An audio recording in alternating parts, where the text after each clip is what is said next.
Et oui, vous n'y avez pas coupé. Quand on parle de Toulon, on pense inévitablement à la rade et bien sûr à la marine de guerre, qui a d'ailleurs eu la gentillesse de nous fournir quelques images. Mais voilà que depuis quelques mois, c'est le football qui fait maintenant parler de Toulon.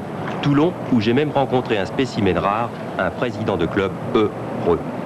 J'ai fait confiance, vous savez, à de véritables professionnels, en l'occurrence au niveau technique, en ce qui concerne d'Alger et Courbis, le capitaine. En ce qui concerne la finance, évidemment, j'ai un appui extraordinaire par la mairie, qui me couvre tous les frais de fonctionnement, je pense vous en avoir parlé. Et jusque-là, tout va très bien. Un club où tout va très bien, ça, c'est suspect. Alors pour tenter d'y voir un peu plus clair, je vous propose un voyage organisé au centre du Sporting Club de Toulon. Je tiens beaucoup au groupe et je pense que si on s'en est sorti l'année dernière, c'est parce que j'avais mon groupe. Si cette année on est 5e, pour le moment, c'est parce qu'il y a encore un bon groupe, la mentalité irréprochable qui a toujours envie de se défoncer. Et ça, c'est le premier critère qu'on regarde. Ensuite, c'est vrai, on voit trop souvent des joueurs qui arrivent dans des régions qui ils mettent un certain temps à s'acclimater. Et nous, on prend en priorité à choisir des joueurs qui sont régionaux en quelque sorte, qui sont issus d'un climat méditerranéen.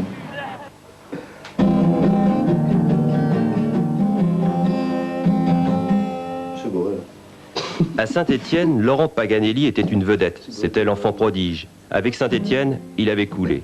Depuis son arrivée à Toulon, il revit. Il a retrouvé son football. Le football, un métier parfois aussi dangereux que celui de preneur de son. C'est sûr que ça a été dur à un moment et il a fallu que je m'accroche. Dans ma tête, bon, j'ai eu des problèmes, j'ai réfléchi, j'ai discuté un peu avec des gars qui m'entouraient. Enfin, j'avais envie de réussir, alors j'ai tout fait, je me suis entraîné, j'ai essayé de persister dans mon travail. Et puis, bon, peut-être que ça paye maintenant. C'est sûr que le trou que j'ai eu pendant 2 ans, ça a été très difficile de le combler. Mais enfin, bon, tout arrive, il faut croire. Ouais.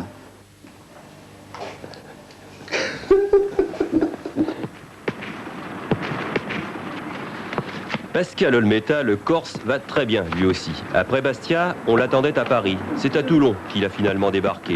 Olmeta plus Toulon, rien que du solide. Du solide, mais également beaucoup de changements.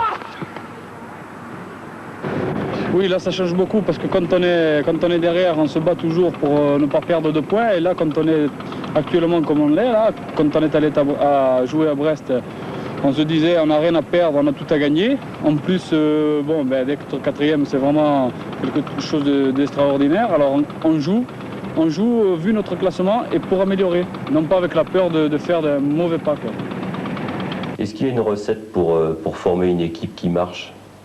Parce que vous vous posez une question au départ de la saison. On ne se pose pas trop la question dans la mesure où d'abord on prend quand même 4 joueurs.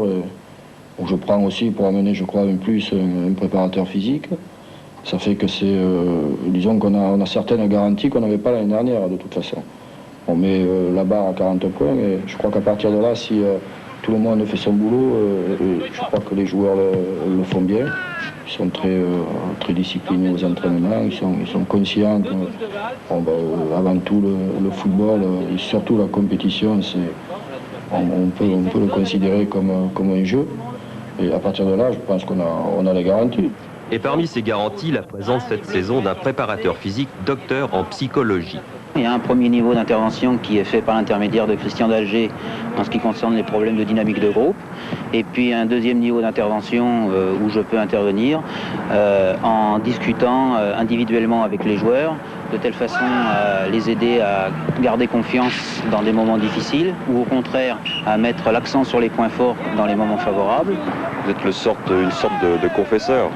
Non, je pense que quelqu'un à qui on peut parler à un moment donné en toute tranquillité dans la mesure où je ne suis pas concerné par la composition des équipes.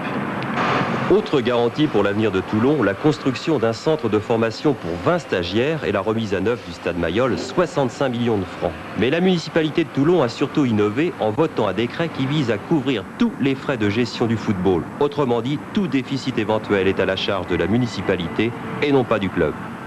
C'est important pour les dirigeants qui savent où ils vont, c'est important pour les joueurs aussi, mais c'est aussi assorti d'un contrôle. Confiance égale contrôle. Et tous les mois, la municipalité contrôle les comptes d'une comptabilité pourtant bien, très bien faite et très sérieuse, une véritable comptabilité d'entreprise telle que le club l'a faite. Tous les mois, nous connaissons les comptes. Donc aucune surprise et la possibilité ainsi de suivre la subvention municipale, ce sont les fonds publics, c'est important, il ne faut pas les gaspiller, de très près. Pièce maîtresse de Toulon, Delio Onis quitte le club à la fin de la saison. C'est peut-être son dernier Noël ici. En tout cas, son cadeau, il l'a déjà. Dans quelques mois, il sera papa pour la 3e fois. Et ça, pour lui, ce n'est pas une surprise. Il faut voir que dans tous les championnats, il a toujours une équipe, non? Une équipe qui rentre dans les 4 ou 5 premiers, c'est-à-dire une équipe surprise. Eh bien, pourquoi pas cette année Toulon? Après tout. Il est super. Il est vraiment super, ce Delio Onis. En tout cas, en ce qui concerne Christian Dalger, il fait du bon boulot, comme on dit, à Toulon, puisque Toulon, et on l'a vu sur le classement, 4e à 2 points de l'Europe, comme dit Delio. C'est vraiment l'équipe surprise de ce début de championnat. Vous savez maintenant peut-être un petit peu mieux pourquoi.